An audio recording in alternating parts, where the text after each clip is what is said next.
सोलापूरमध्ये स्वाभिमानी शेतकरी संघटना आक्रमक झाली आहे। कांद्याला हमीभाव देण्याच्या मागणीसाठी कांदा उत्पादकांनी बोंबाबोंब आंदोलन केलं। कांद्याला किमान 4,500 रुपयांचा दर जाहीर करावे अशी मागणी यावेळी करण्यात आली।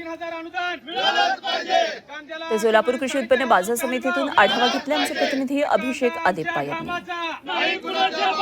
सोलापूर कृषी उत्पन्न बाजार समितीमध्ये कांद्याचे दर आहेत ते मोठ्या प्रमाणात पडलेले आहेत।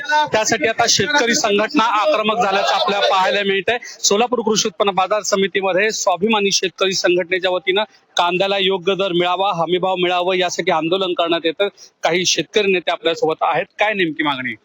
खरं तर सोलापूर जिल्हा हा कांदा उत्पादनामध्ये अग्रेसर असणारा जिल्हा आहे आणि सोलापूर कृषी उत्पन्न बाजार समितीमध्ये मोठ्या प्रमाणात आवक होत असते। दररोज 1000-1200 गाड्याची या ठिकाणी आवक होत असते आणि मागील 2 महिन्यामध्ये या ठिकाणी कांद्याचा दर बघितला तर सरासरी 500 ते 600 रुपयाच्या वर काही ठिकाणी कांद्याचा दर गेलेला आहे। एका बाजूला कांद्याचा उत्पादन खर्च काढला प्रति एकरी आज 70 ते 80 हजार रुपये हा कांद्याचा खर्च गेलेला आहे आणि एका एकरात उत्पादन निघतं आमचं 40 ते 25 क्विंटल, म्हणजे आमचा प्रति क्विंटलचा उत्पादन खर्च गेलेला आहे आमचा 2000 रुपयाच्या पुढे आणि शासन किंवा व्यापारी आम्हाला देतात 500 ते 600 रुपये। 150 पॅकेट घेऊन बाजारामध्ये आलो मी। माझा 1 नंबर कांदा 700 रुपयाने गेला आणि 2 नंबर कांदा 500 रुपयाने गेला। 25 वर्षापूर्वीचा आमच्या वडिलांच्या हाताला बोट धरून मी या बाजार समितीत आलतो, त्यावेळेस सुद्धा कांदा 700 रुपये गेला आणि आता सुद्धा कांदा 700 रुपये गेला। पण 30 वर्षापूर्वी आणि 30 वर्षापूर्वीचा खर्च होता सरासरी 15 ते 20 हजार रुपये एकरी आणि आता खर्च बघायला गेलं तर सरासरी एकरी खर्च 1 लाख रुपये। खरं तर शिमग्याचा दिवस आहे आणि आज बोंबाबोंब आंदोलन करत शेतकरी आणि संघटना देखील आक्रमक झाल्याचं पाहायला मिळत आहे।